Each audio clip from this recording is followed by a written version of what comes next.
tertulis, kutuklah orang yang mati di kayu salib. Betul? Yes, betul. Ya, begini, pada zaman dahulu itu setiap orang yang mati di kayu salib itu terkutuk. Iya, Itu pasti. dengerin. Itu sudah ada tertulis sebelum Yesus disalib juga, itu sudah Tertulis. suatu tulisan bagi orang Yahudi. Iya, Ya, betul. nah, Ya. jadi setiap orang yang mati di kayu salib itu dikatakan Terkutuk. terkutuk. Iya, Nah, betul. itu udah ada tulisan itu. Iya, Jadi, betul. jadi sewaktu Yesus disalib itu tidak bisa dihapus dari tradisi orang Yahudi, gitu loh. Cuma jadi Iya, berarti yang disalib ini siapa? Yang disalib ini siapa? Yesus. Orang berarti dia Yesus. dikutuk. Dikutuk berarti. ya, itu udah ada tulisan itu sebelum Yesus Iya. disalib. Iya, berarti Yesus ini adalah manusia yang dikutuk. Bukan, kamu ngerti nggak maksud aku? Jadi Ngerti begini, dong. Juma. Kan aturan Tuhan yang harus berlaku, bukan aturan Anda. Kan Tuhan Iya, mengatakan begini. yang disalib itu adalah orang yang dikutuk Elohim. Pertanyaannya, apakah Yesus dikutuk Elohim? Begini, kamu ngerti nggak maksud aku? Itu Ngerti banget. moto itu, tulisan Moto. itu, sebab terkutuklah orang yang mati di kayu salib. Itu sudah dari dulu, itu hukumnya di zaman Romawi itu. Iya, maka Nah. dari itu muncul pertanyaan saya. Kenapa Paulus mendudukkan Yesus setara dengan orang yang dikutuk dengan Ya, Elohim? kok jadi Paulus? Kan Paulus yang menuliskan itu, Paulus yang menuduh itu. Paulus yang nulis itu Lalu siapa? Itu adalah tulisan-tulisan orang Romawi, karena hukum Galatia mati itu bukan disalib. tulisan Paulus. Bukan Paulus yang tulis itu. Galatia itu Iya, bukan iya. surat Paulus, bukan? Iya, dengerin. Galatia itu, dengerin. Gimana nih orang? Galatia Gantian, bukan tulisan gantian. Paulus. Ilmu dari mana Anda dapatkan itu? Enggak lain dia gurunda. Gantian. Di situ kan ditulis sebab. Di situ kan ada sebab, ada tertulis, kan begitu. Iya, Paulus kamu baca sedang baik-baik. menggiring. Paulus menggiring Yesus ini Bukan Paulus setara dengan menggiring, jangan kau tafsirkan begitu. Sebab ada tertulis di situ loh. Ya, jadi itu sudah ada tertulis sebelum Yesus juga disalib. Orang-orang yang disalib itu sudah dikatakan terkutuk. Tapi bukan Yesus itu termasuk orang yang terkutuk gitu loh. Lah, kenapa dia disalib kalau nggak termasuk terkutuk? Dia kan itulah makanya pelajarin dulu apa tujuan Yesus itu Apa? disalib. Apa tujuannya disalib? Apa? Yang situ kan makanya kamu katanya ahli. Ya, apa tujuannya Yesus disalib menurut Elohim? Kamu baca Alkitab baik-baik, Juma. Nenekmu kiper.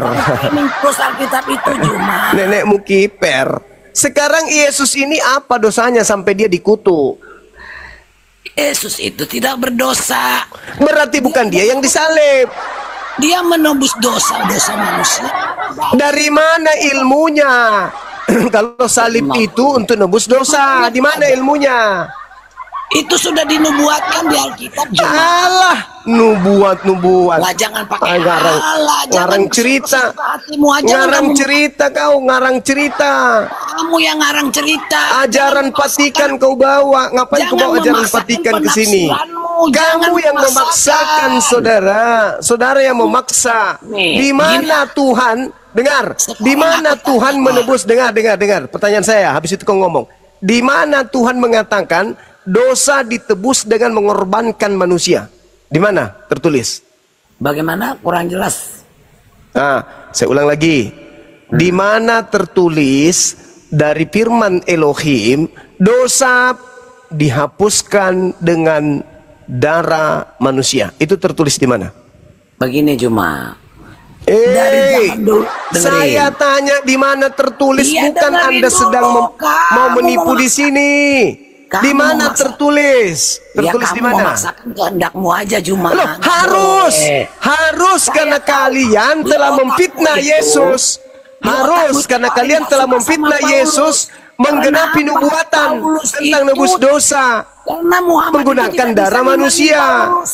Ya. Saya minta Kamu di mau- mana kamu mau tertulis. Kamu mau framing Paulus itu yang buat. Lah dia yang memfitnah Yesus kok. Kecuali Kristus yang dimaksud itu iblis penyesat. Nah, baru benar.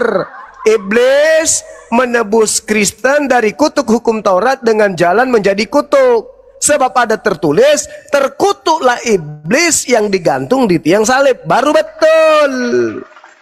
Itu baru betul. Tapi kan tidak begitu bunyinya. Berarti yang disalib ini bukanlah anak Maria, tapi palsu. Kristus palsu. Modal congor aja kau, cuma congor. Di mana tertulis Tuhan mengutuk? Kok kamu mute? Siapa itu? Di mana tertulis Tuhan mengutuk orang benar? Di mana tertulis? Gantian. Kamu dengarkan pertanyaan saya. Saudara, kamu cuma framing aja kerjamu. Tante Om, dengarkan pertanyaan saya. Tante Om, dengarkan saya. Di mana tertulis? Tante Om, dengarkan pertanyaan saya. Dengerin. Dengarkan pertanyaan saya. Habis itu Anda ngomong bisa ngomong. Anda ngomong 3 abad setelah ini. Pertanyaan saya dengarkan. Di mana tertulis? Di mana tertulis di kitabnya Yahudi bahwasanya Tuhan menebus dosa-dosa dengan mengutuk orang benar, gitu saudara ya. Nah, ada begini. Sekarang Anda tunjukkan kepada kami di sini di mana tertulis. Kenapa diturunkan? Di mana tertulis Tuhan menebus dosa manusia dengan jalan mengutuk orang yang benar? Itu tertulis di mana? Nah, silakan Anda ngomong 3 abad. Naik lagi. Enggak ada yang turunkan Gurunda, kabur. Oh, tensinya naik. Tensinya naik berarti. Berarti dia kick sendiri dirinya. Habis itu dia masuk ke jamban, cari batu alu, dia telan. Itu suaranya aja kayak mau beol, suara mau berak suaranya. Ayo, naik lagi tadi Om, Tante naik. Om, Tante naik. Naik. Jangan emosi lah. Kamu di-mute karena kamu gak mau menjawab pertanyaan.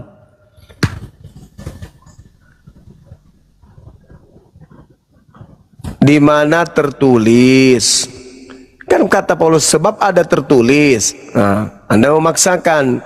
Saya bertanya, di mana tertulis Elohim menghapus dosa manusia dengan jalan mengutuk orang benar? Gitu loh.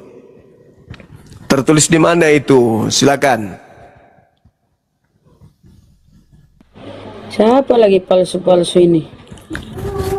Biasa murid Paulus. Ayo, silakan dilanjutkan menjawab orang Kristen, silakan saudara. Di mana tertulis Elohim menghapus dosa manusia dengan jalan mengutuk orang benar? Silakan.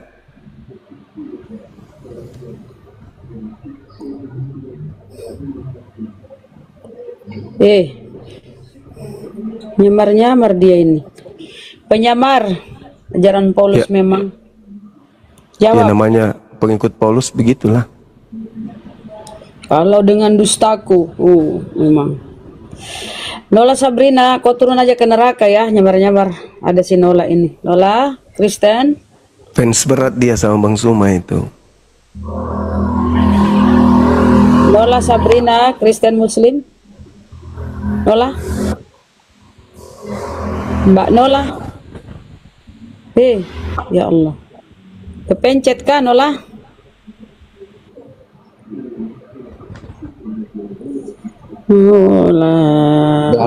Padahal tadi kalau si Kristen itu Bang ya, kalau dibuka di kitab Ulangan 18:20 tadi yang kepala batu di Ulangan 18:20 tuh Bang, itu situ udah jelas Yesus itu harus mati, Yesus sesat. Kadang-kadang emang bener-bener aduh pendapat kalian ada aja, harus sesuai pendapat kalian aja semua, nggak bisa ya, lu baca di kitab Ulangan 18:20. Kalau seandainya nggak ada dikatakan nabi palsu itu wajib mati, besok gue dibaptis. Yuk kita buka datanya. Eridin, selamat sore Eridin. Ya, Kristen. selamat sore. Kristen Bang. Assalamualaikum Ustaz. Muslim. Waalaikumsalam warahmatullahi wabarakatuh. Apa yang disampaikan Bang? Saya mau tanya satu, saya tidak paham. Kisah para Rasul pasal 7 ayat 50. Silakan untuk menyunat telinga. Coba terangkan depan saya. Meja. Nanya ke mana bang? Ke Islam, ke Kristen? Saya Islam, tapi saya tidak paham. Mau tanya ke mana? Ke Kristen? Saya mau tanya sama Ustaz Jumah. Iya. Gimana? Ya, apa maksudnya itu Ustaz? Itu yang menyunat telinga itu. Coba Ustaz jelaskan kepada saya supaya saya tidak bingung. Iya, kalau sunat kulub kan potong kulub, Bang. Kalau sunat telinga, Kisah para Rasul 78, berarti telinganya harus dipotong sedikit. Jadi artinya Kristen ini kena sunat telinga namanya. Iya, sunat telinga. Potong telinga sedikit. Oke, paham Ustaz, paham. Oke, terima kasih Ustaz. Iya. Mau disambung pakai paha ayam juga nggak apa-apa. Cuman saya takut 3 bulan ke depan tumbuh bulu ayam di situ.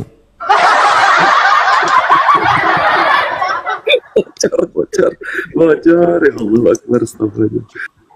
Oke, keluarkan saja saya. Yang penting Makasih. Iya, kan kalau potong kulub, sunat kulub potong kulub. Kalau sunat telinga ya potong telinga lah. Yang sunat hati kalau Ustaz. Kalau sunat hati kena lever. Usahakan makan makanan yang membuat hati mereka kena lever, sepotong maksudnya. Oke, Ustaz. Terima kasih, Ustaz. Disambung pakai kulit ayam ya biar berbulu ya.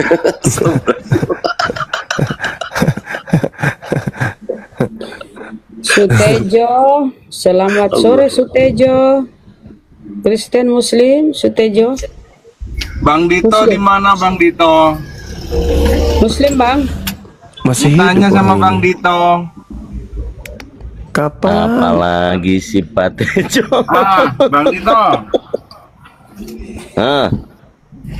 Piye sih to? Anu Ini Pak Kristen Babi. ya? Bang, ditanya dulu Kristen ya bang? Kristen. Kristen. Iya, pengikut Kristus yang dikutuk. Oh. Di giginya habis di depan. Oke Bang Dito. Bang Juma, boleh nggak saya ngomong begini Bang? Aku berlindung kepada Allah dari godaan Yesus yang terkutuk. Boleh nggak Bang? Boleh, sesuai dengan ulangan Galatia 3:13 itu boleh. Iya betul. Iya. Ya lanjut Bang. Tapi tepatnya situ Kristus yang terkutuk gitu. Iya, bukan Yesus tapi Kristus. Silakan Dinda Dito, silakan. Itu ada Boleh ini tuh. partnernya tuh. Masa aku bahasanya begitu nggak bagus itu. Iya, yang disalib itu Kristus yang dikutuk. Kok melawan sih? Yang disalib itu Tuhan. Ih, hebat kali bisa menyalib Tuhan. Nah itulah lantaran manusia itu kan orang berdosa. Jadi yang menebus jadi Tuhan harus manusia, tidak boleh orang lain, tidak boleh lain. Kau yang nyolong, kau yang dosa, Tuhan yang harus mati gitu. Oh, akal dimatikan. Lanjut dulu. Tuhannya manusia, yang dosa itu manusia. Jadi yang menyelamatkan harus manusia, begitu loh. Karena yang dosa manusia. Jadi yang nebus dosamu manusia. Yaitu Tuhan Yesus.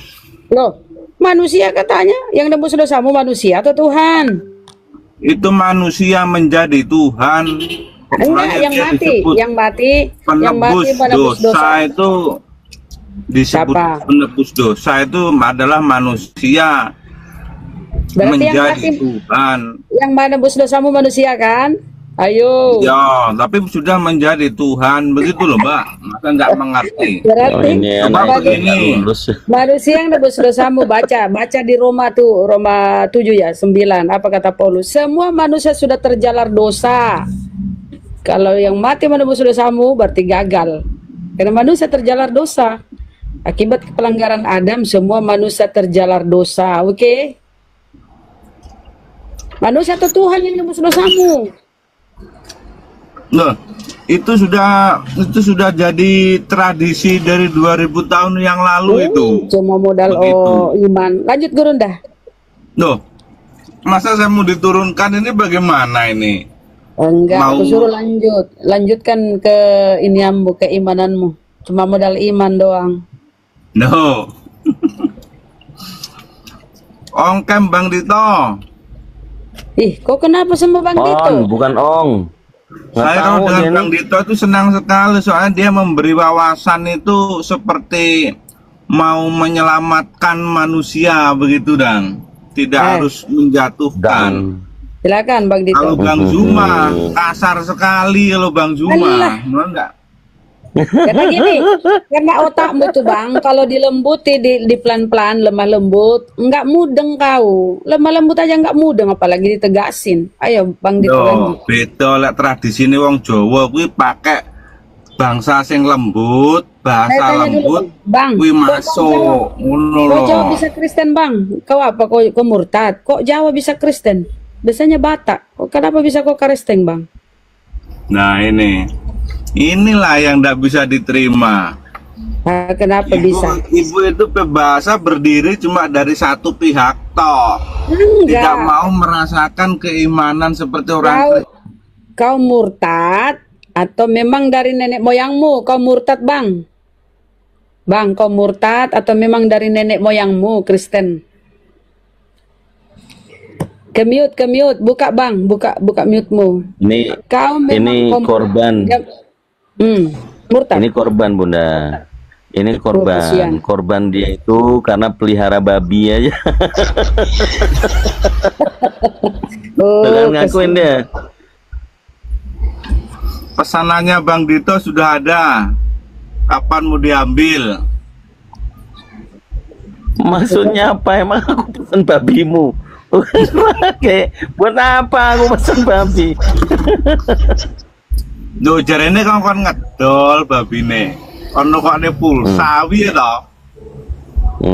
Lihat orang kalau giginya lobang satu itu ngowos saya itu emang. Nah kembali ke diskusi, kalau mau naik diskusi silakan. Nggak usah pansos, untungnya wis bolong pansos saja. Iya. Ya silakan. Ini pertanyaan di komalnya Bang Zuma, guru saya. Paulus itu jangan dipercaya. Kamu percaya Paulus nggak? Dia percaya Tuhan Yesus Bang.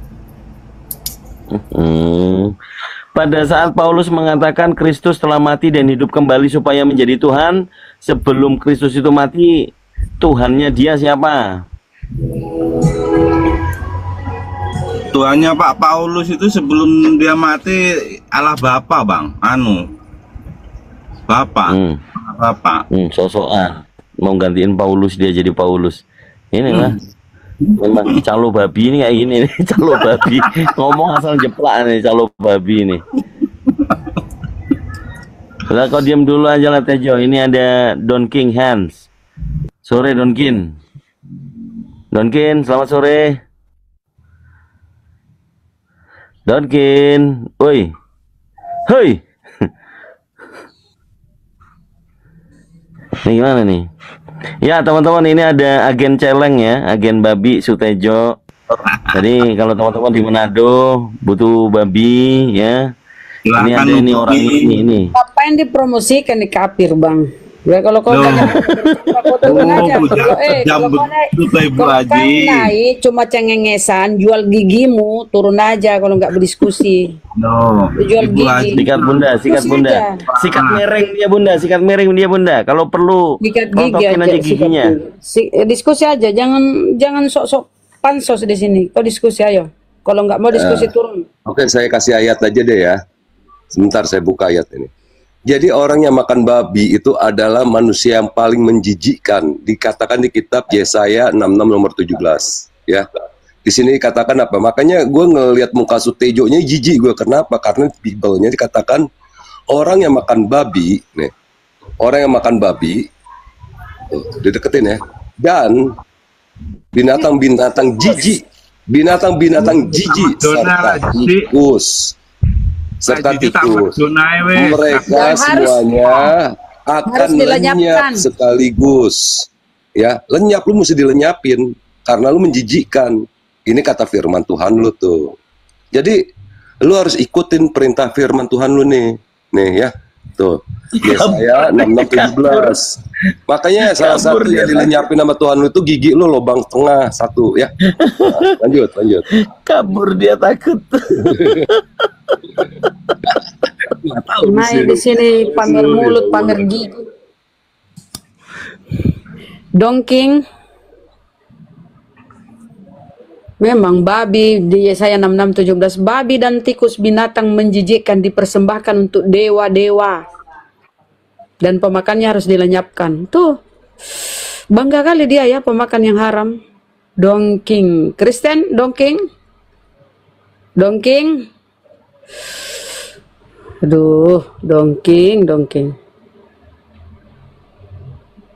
Bangga kali dia, padahal itu haram loh. Tanda ada otak memang Bu Rama ya, saya ngelihat Bang Zuma ini, Masya Allah, disikat ini 24 jam, dihajar lagi ini, kuat itu bener, cerdas ini orang ini, Masya Allah. Baru tahu ya? Iya, Baru tahu. saya kan udah kenal Bang Zuma dari abad jebot, saya abad 0 lah, sebelum Masehi, suatu Paulus masih gondrong, kenal Bang Zuma. Tanya aja Bang Zuma. Sekolah bareng, tidur mulu kerjanya kita berdua. Jadi gitu, makanya saya ngeliat ya, Kristen-Kristen ini, kenapa kok mereka ini nggak malu gitu loh. Bang Zuma itu mengeluarkan data otentik, valid. Giliran mereka itu asumsi memfitnah. Terus keduanya giliran dikasih tahu pakai ayatnya, mereka itu menghujat ke Bang Zuma. Nah ini yang saya teliti, kenapa mereka ini kok membenci kitabnya dan membenci kepada orang yang memberikan pengajaran sesuai Matius 28 nomor 19 dan 20. Ajarkanlah mereka sebagaimana yang telah kuajarkan kepadamu, ya kan, dikatanya ke-20. Dan ingat nih, kamu itu akan disertai oleh aku sampai akhir zaman, di ayatnya ke-20 itu. Tetapi Kristen ini kadang-kadang, aduh, cobalah gini, maksud saya, kalau diskusi sama Bang Zuma ini agak cerdas gitu loh. Jangan mempermalukan Kristen gitu. Ya. Saya minta tolong nih. Agak cerdas gitu. Jadi enak orang yang ngedengerin juga. Wih, mantep nih. Seimbang nih Bang Zuma nih. Jangan, aduh, kayak anak kecil, anak TK, dikasih soal matematik, kali-kalian nangis. Langsung pulang. Aduh, emaknya, mah. Nggak bisa jawab, mak. Mah, dimarahin sama Bang Zuma. Nangis malu. Budi izin, kita sapa dulu, nanti kabur lagi si Oten. Kaum terjemahan ini Kristen atau Muslim? Ya, Kristen. Oh, Kristen. Oh, tahu diri ya, kaum terjemahan. Oke. Sadar diri saudara kita. Lanjut. Kebenaran ini. Oke, beneran. Ya, mereka kaum terjemahan. Silakan Bang, tanggapi itu. Jangan percaya Paulus. Jangan percaya Paulus. Nah, kenapa kau percaya Paulus, Bang? Silakan. Bang. Ya. Saya lagi cari posisi. Oh, oke. Baik. Siapa yang bilang saya kebenaran terus? Oke. Ini tentang apa diskusinya? Saya baru itu Bang judulnya, jangan percaya Paulus, tanda tanya. Oke, jangan percaya Paulus, tanda tanya. Saya punya satu ayat aja ini yang bisa membantah. Saya pikir di dalam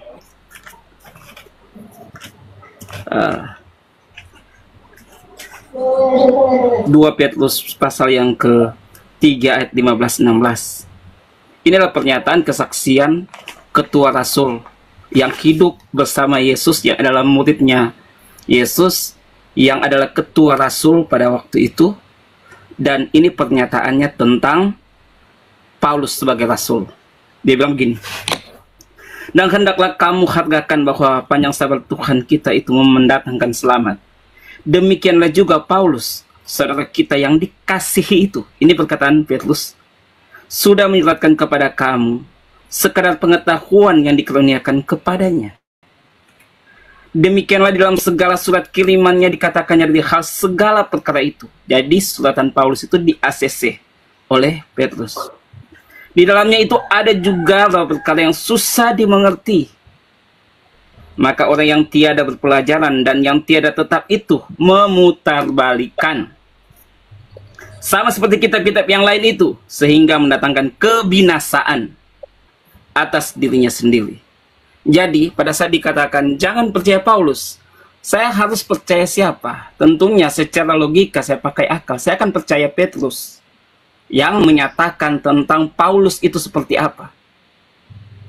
Tidak mungkin orang yang lahir 2000 tahun kemudian akan menyatakan jangan percaya Paulus, padahal dia tidak mengerti siapa Paulus sebenarnya.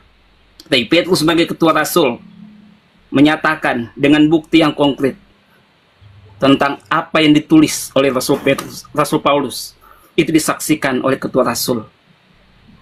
Apa yang ditulis oleh Rasul Paulus tentang Rasul Paulus sendiri disaksikan, dinyatakan oleh Petrus sebagai ketua rasul. Artinya dia sudah meterai, sudah ditetapkan dia sebagai rasul.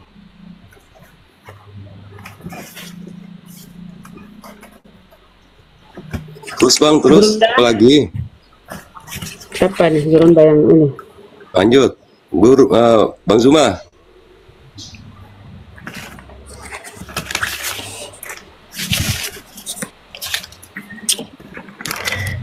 Oke, sambil nunggu Bang Zuma ya. Ini terjemahan hanya untuk mencari posisi supaya Petrus mengikuti berpersepsi kamu, supaya Petrus mengikuti Paulus gitu ya. Padahal tulisan Paulus sendiri Galatia 2 nomor 7, tetapi sebaliknya mereka setelah mereka melihat bahwa kepadaku telah dipercayakan pemberitaan gospel untuk orang-orang tidak bersunat, sama seperti kepada Petrus untuk orang-orang bersunat. Jadi ini pemisahannya. Kalau Petrus untuk orang-orang bersunat, Paulus untuk orang yang tidak bersunat. Ini pengakuan Paulus. Karena ia yang telah memberikan kekuatan kepada Petrus untuk menjadi rasul bagi orang-orang bersunat. Ia juga telah memberikan kekuatan kepadaku untuk orang-orang yang tidak bersunat. Nah, posisinya sekarang, yang murid ketua dari Yesus, dia mengatakan di dalam Matius 10 tentang kepada murid-muridnya untuk tidak pergi ke seluruh bangsa, bahkan kepada orang Samaria. Pergilah kalian mencari domba-domba yang hilang dari Bani Israel di kalangan orang Yahudi yang bersunat. Sementara Yesus tidak pernah mengatakan untuk pergi menyeberang ke seluruh bangsa kepada murid-muridnya.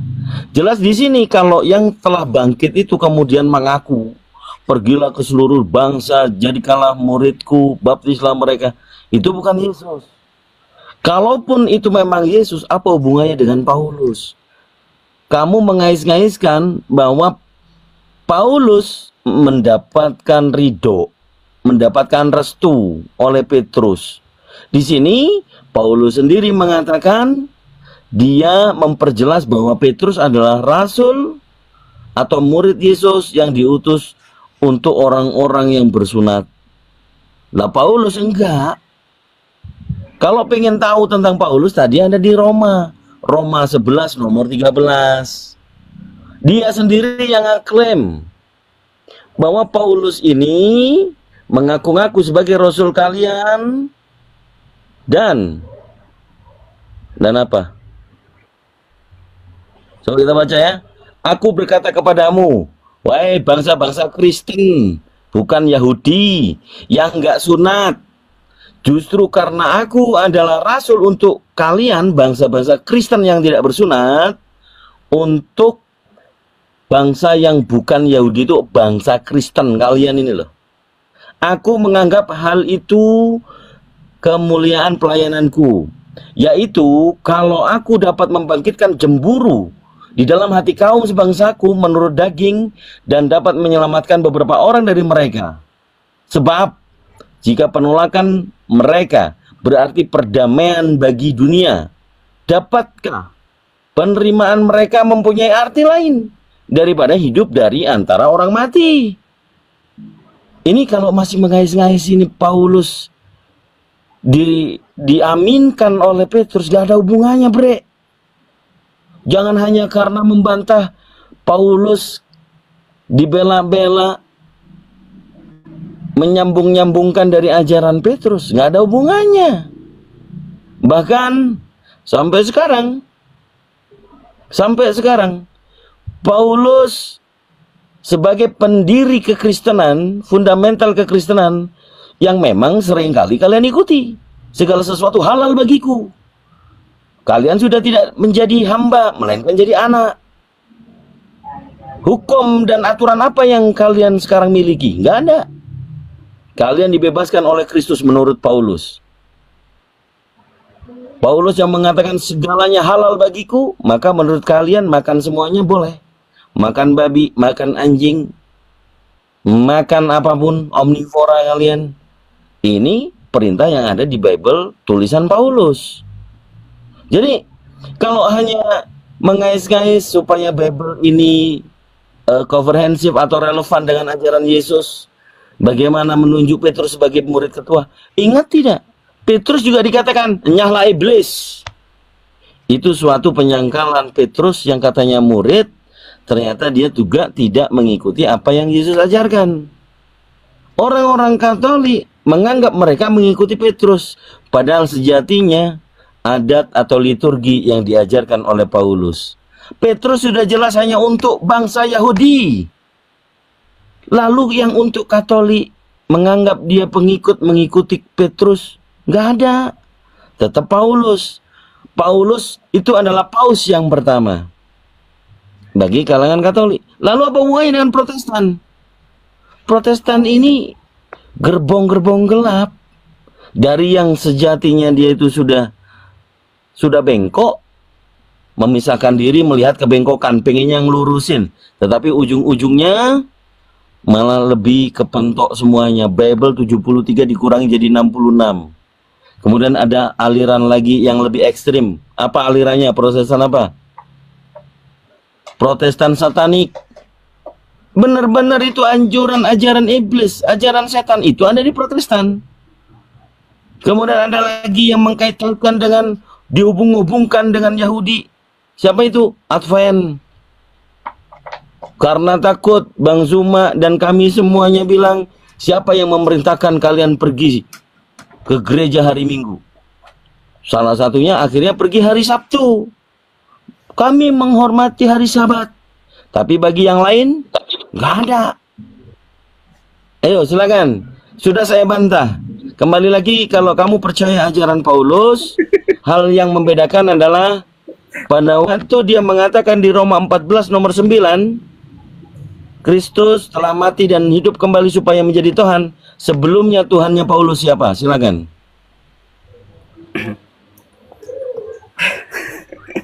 Lucu ya.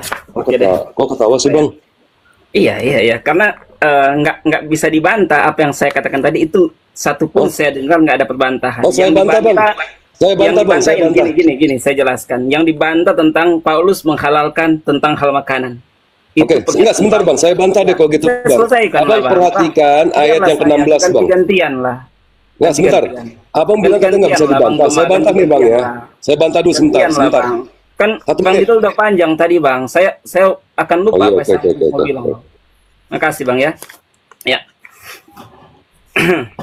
Jadi Bang Dito bilang menyatakan bahwa itu segalanya halal, itu pengajaran Paulus. Bang Dito tahu nggak bahwa Yesus mengatakan yang keluar dari mulut itulah yang menajiskan, bukan yang masuk ke dalam. Itu satu. Yang kedua, kalau Katolik itu paus pertama mereka bukan Paulus, tetapi Petrus, Kang Dito. Itu kedua.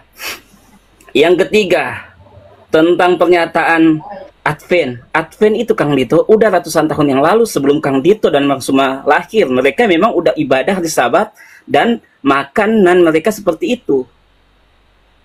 Itu Ellen G. White yang pemarkasa tentang Advent itu. Jadi semua itu salah Kang Dito, salah. Tentang apa yang saya katakan ini, tentang itu lagi, tentang undurlah engkau iblis yang dikatakan kepada Petrus. Itu pernyataan Yesus. Kenapa Yesus menyatakan demikian? Karena Petrus mau menghalangi tentang bagaimana jalan Yesus harus menyerahkan nyawanya untuk disalib. Dan itu Tuhan tahu adalah bisikan iblis kepada Petrus, sehingga Petrus dikatakan undurlah. Tetapi awalnya Petrus dipuji oleh Yesus. Jadi sesuai dengan cerita yang terjadi. Bantahannya apa? Jangan mengulang dong. Kita yang sudah bahas, kamu baca ulang itu namanya nggak membantah. Kan yang angkat ayat Bang Dito, Kang Dito yang angkat ayat, bukan saya. Saya hanya membantah kan saya sesuai dengan cerita. Aduh, nggak bisa diskusi kau ini. Aduh, gimana sih? Cuman bisa framing itu ini salah, itu salah. Ya, anak TK juga bisa kayak gitu. Sebentar. Nih ayatnya mau tahu, nih saya bahas ya. Sebentar. 2 Petrus 3 nomor 16. Hal itu dibuatnya dalam semua suratnya. Apabila ia berbicara tentang perkara-perkara ini, yang tadi kamu baca ya, dalam surat-suratnya itu ada hal yang sukar difahami, sehingga orang-orang yang tidak memahaminya dan tidak teguh imannya memutarbalikannya menjadi kebinasaan mereka sendiri. Wah, betul. Paulus binasa nggak? Paulus binasa nggak? Paulus binasa nggak? Baca 2 Timotius. Paulus nggak? Ini ayat yang kamu angkat nih saya bahas sekarang. Iya, Paulus binasa nggak? Paulus binasa dipenggal oleh Nero. Sebentar, jelasin dulu. Lalu sesuai dengan nubuatan di kitab Ulangan 18 nomor 20, nabi-nabi yang tidak pernah diperintah oleh nama Allah, ya, itu nabi itu harus mati. Itu Ulangan 18:20. Jadi Paulus ini adalah nabi palsu. Makanya omongan dia tuh kemakan sama dirinya sendiri. Dia mati oleh Nero, dipenggal kepalanya. Sesuai dengan Ulangan 18:20. Dan dikatakan lagi di Yeremia 23 nomor 15, nabi palsu itu harus mati dengan racun dan makan ipuh. Kamu tuh gimana sih? Paulus ini nabi palsu, dan di sini dikatakan yang memutarbalikannya itu adalah kebinasaan mereka. Siapa yang mutar balik ini? Yesus mati pakai kain kapan, Paulus ngajarin pakai jas. Yesus mengajarkan untuk sholat, Paulus untuk jingkrak. Paulus membolehkan makan babi, Yesus mengharamkan makan babi. Lu pikir di sini, ini putar balik sama Yesus nih, sama si Paulus. Yesus menyuruh di Yohanes 17 ayat 3 untuk menyembah kepada Allah satu-satunya Tuhan. Paulus menyuruh menyembah Yesus yang notabene sebagai manusia waktu lagi diadili sama Pilatus. Lu pikir di sini siapa yang memutar balik ajaran Yesus ini? Ingat, di Yohanes 14 nomor 15, Yohanes 14:21, Yohanes 14 nomor 26, lu harus mengikuti segala perintah Yesus. Segala perintah Yesus wajib lu ikuti. Kenapa lu sekarang jadi ngikutin perintahnya Paulus? Di sini lu ngikutin perintah Paulus, maka kamu akan dilenyapkan oleh apa? Oleh Tuhan. Sebagaimana ada di kitab yang tadi di Yesaya 66 nomor 15, kalau lu makan babi yang diperintah sama Yesus, ya nggak boleh makan babi, tapi lu makan babi, lu akan dilenyapkan dari muka bumi ini. Itu firman Tuhan lu. Begitu, lu baca pakai satu-satu pelan-pelan. Bukannya lu menyalahi Bang Dito pakai data. Nah, sekarang gue bahas kitab yang lu keluarin tadi. Di sini di 2 Petrus 3 nomor 16, yang memutar balik itu akan binasa. Sekarang gue minta tolong sama lu. Siapa yang binasa? Di Ulangan 18 nomor 20. Tunjukin sama gue. Siapa itu yang dikatakan wajib mati? Siapa? Siapa yang harus mati dikatakan di 18:20 itu? Di ayat Ulangan. Coba jelasin sama saya. Paulus bukan?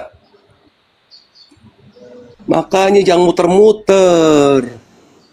Kalau baru baca Bible itu baru setengah seperempat, janganlah banyak ngobrol ya.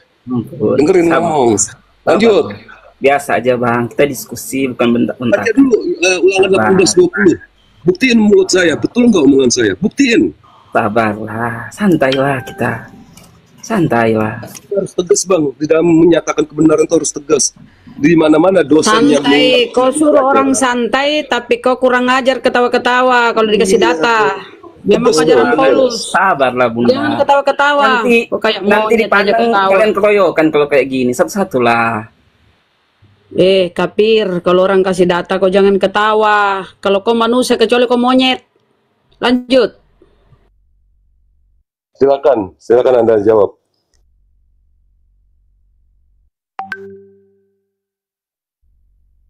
Nyerang ke Bang Dito pakai data, lu nyerang ke Dito lagi gimana sih?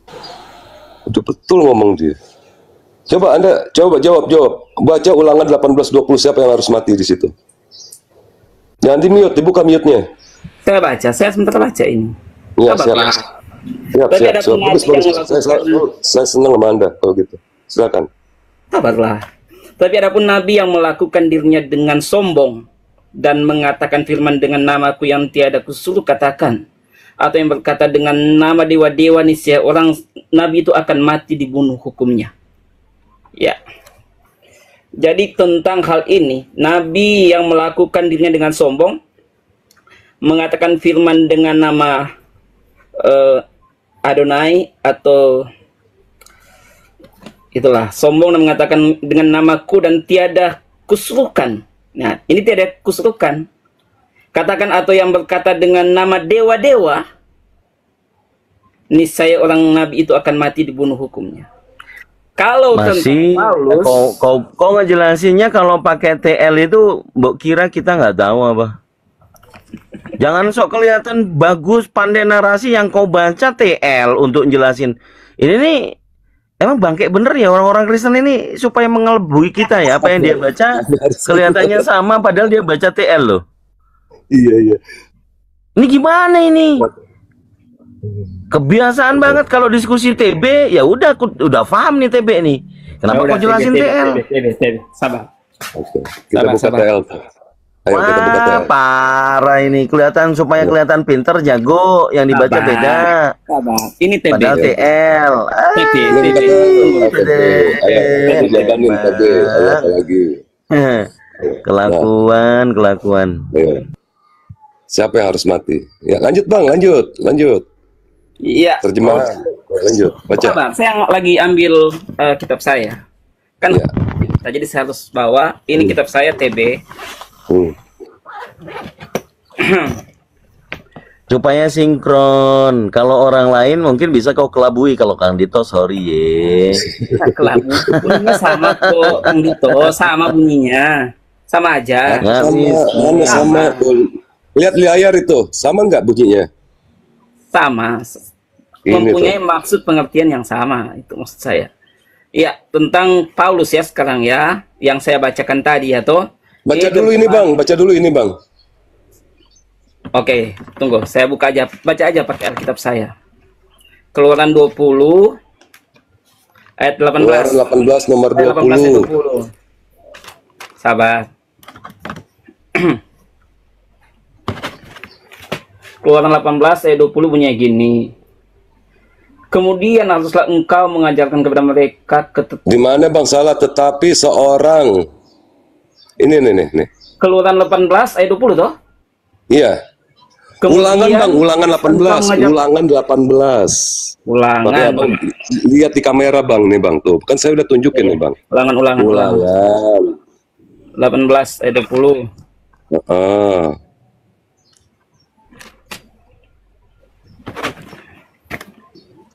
Ya, tetapi seorang nabi yang terlalu berani untuk mengucapkan demi namaku perkataan yang tidak kuperintahkan untuk dikatakan olehnya, atau yang berkata demi nama Allah lain, nabi itu harus mati. Ya. Oke. Siapa yang mengatakan dengan dustaku aku memuliakan nama Tuhan itu siapa? Nah, lanjut. Apakah ayat ini berhubungan dengan Paulus? Apakah yang Rasul Paulus ajarkan? Tentunya saya akan mengambil ayat yang saya katakan tadi. Apa yang diajarkan Rasul Paulus, maka itu sejalan apa yang diajarkan oleh Petrus. Buktinya apa? Buktinya dalam ayat yang saya baca tadi. Petrus menulis kembali tentang siapa Paulus itu. Paulus menulis suratan itu dibawa kepada Petrus sebagai tua rasul dan diperiksa. Mereka selalu ada perhimpunan di Yerusalem untuk memeriksa setiap pengajaran.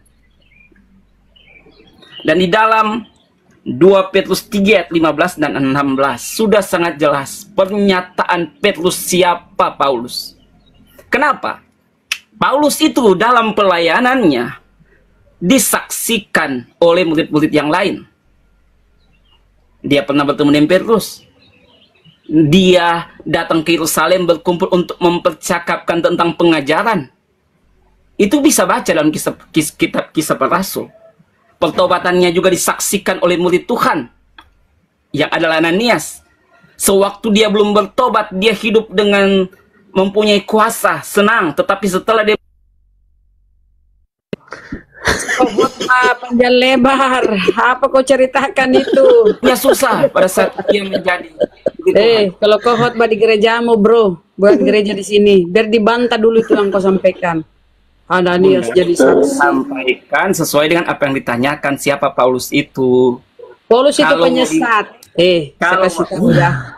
Paulus itu penyesat dari ajaran Yesus. Itu menurut Bunda. Nah, itu datanya di Bible. Coba kita buktikan penyesatan Paulus. Sudah di ACC oleh Petrus sebagai ketua rasul. Itu nggak main-main loh ketua rasul ini. Karena mereka berselisih paham. Bentar dulu Bang.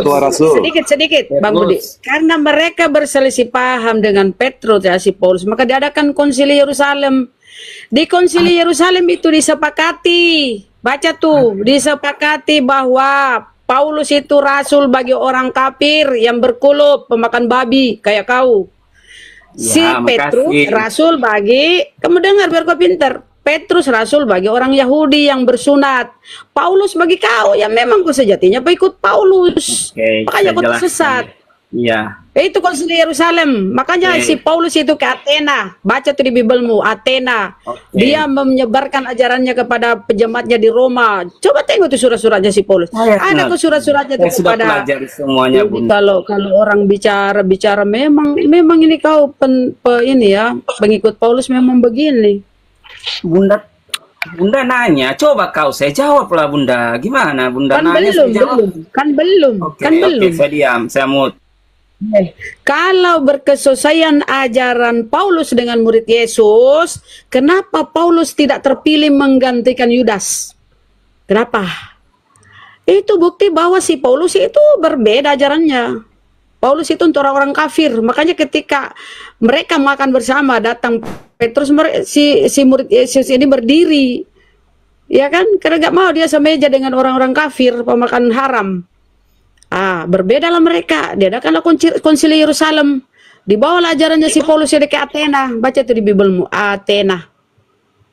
Mana berkesusahannya dengan ini ajaran? Kau bergereja, si Yesus masuk sinagog. Nggak ada. Kau mati pakai dasi kupu-kupu, jas tutup, Yesus dikafani. Apa ajarannya sama dengan Yesus dengan kalian? Kalian itu disesatkan oleh Paulus. Kata Yesus, waspadalah, akan datang kepadamu seorang yang mengaku-ngaku ketemu Mesias di sana, Mesias di sini. Itulah si Paulus itu ngaku-ngaku. Dia sukses dengan ajaran Kristen yang membodohi miliaran orang. Itulah, lanjut. Iya, jadi pernyataan Bunda Rahma tentang duduk semeja itu bisa kita lihat dalam kitab Galatia. Itu ceritanya kitab Galatia. Ceritanya kayak gini. Pada waktu Petrus melayani, kemudian dia duduk semeja dengan orang-orang yang kafir, dapat dikatakan berkulup. Tetapi ya, tidak ada teman-temannya. Itu kafir berkulup. Saya enggak masalah Bunda. Iya toh. Kami Kristen sahabat Bunda, kami kan kasih. Kasih penjajah. Penjajah ya, kasih penjajah. Saya jelaskan mual dengar kau bilang kasih penjajah. Yang membawa agamamu itu masuk Indonesia penjajah. Mana kasihnya itu penjajah 350 tahun kita dijajah. Muslim itu seperti apa, Bunda? Gambarkan. Jangan kau jual kasih di sini ya. Jangan jual kasih. Kalau kau tempeleng, nggak ada yang beli. Kalau kau tempeleng, saya jelaskan dulu tentang. Bentar dulu, jangan jual kasih di sini. Kalau kau tempeleng pipi kirimu, kau kasih lagi pipi kananmu. Pipi kananmu kau kasih. Saya mau jelaskan. Bunda. Saya mau jelaskan dulu Bunda. Jadi kau sadar ya, kau berkulup kafir. Lanjut. Ya. Makasih, Tuhan berkati. Ya, oke, saya jelaskan tentang kejadian yang terjadi yang diceritakan oleh Rasul Paulus sendiri. Bagaimana mereka makan sehidangan bersama-sama, ada Petrus di situ. Dan dia duduk makan semeja dengan orang berkulup pada waktu itu. Tetapi kejadian yang kedua terulang kembali. Tetapi bersama-sama ada teman-teman Rasul Petrus yang orang Yahudi. Dan pada waktu itu Bunda, pada waktu itu dengar intinya saudara, ajaran saya langsung terjelaskan. Intinya dengar. Intinya yang kita bahas ini ajaran Paulus itu penyesat dari ajaran Yesus. Berbeda ajaran Yesus dengan ajaran Paulus, berbeda. Buktinya itu tanggapan Bunda. Paulus membawa ajarannya ke Roma Yunani. Berbeda toh. Kalau benar ajarannya itu si Paulus, harusnya mereka nggak berselisih paham dengan Petrus. Nggak ada konsili Yerusalem. Konsili Yerusalem itu karena mereka berselisih paham. Ajaran Paulus dia masukkan dengan ajaran para murid Yesus itu nggak sama, bertolak belakang. Maka dia akan konsili kok Yerusalem. Mereka di situ sepakat. Oke, kau Paulus, rasul bagi Kristen, rasul bagi mereka yang berkulub, yang pemakan haram. Paulus itu, jadi kalian, si Paulus itu sudah mengklaim dirinya rasul bagi kalian. Ya, kita buka datanya ya, nih. Di dalam 1 Korintus 9, apa kata Paulus? Bukankah aku rasul? Ini di kata-kata Paulus. Paulus sendiri mengklaim dirinya rasul loh. Nggak tahu dari mana dia pungut kata-kata rasul ini untuk dirinya. Bukankah aku rasul? Bukankah aku orang bebas? Bukankah aku telah melihat Yesus? Diklaimnya kan? Ketika dia melihat cahaya dia bilang Yesus. Ya padahal itu Kristus Paulus yang mendatangi dia kan. Bukankah kamu adalah buah pekerjaanku dalam Tuhan? Sekalipun bagi orang lain aku bukanlah rasul, tetapi bagi kamu aku adalah rasul, sebab hidupmu dalam Tuhan adalah materai dari kerasulanku. Coba tengok. Lah itulah kalian dibodoh-bodohi sama si penyesat ini. Sekalian seperti kerbau dicucu hidung, ikut aja. Coba tengok itu ajaran si Paulus tuh. Dia rasul, sudah dimateraikan dirinya untuk kalian. Jadi sekalian itu sejatinya pengikut Paulus. Makanya kalian itu bergereja. Pusat Kristen di mana? Di Roma sana, Vatikan. Coba sadari itu. Lanjut Bang Budi Kandito. Gurunda mungkin mau masuk. Sekarang saya bicara bisa atau tidak bisa Bunda? Oke, saya bicara aja. Jadi apa yang dikatakan oleh Bunda tentang Paulus bertentangan dengan Petrus itu terjadi dalam kitab Galatia 2 ayat ke-11 sampai dengan ke 14 atau 15. Itu diceritakan sendiri oleh Paulus tentang kisah yang terjadi itu. Pada awalnya mereka duduk bersama-sama dengan ada Petrus di situ, ada Paulus, ada Barnabas. Itu lagi kau nggak usah kau bawa itu. Udah kita tamat baca itu. Saya mau jelaskan ceritanya. Sekarang Bunda.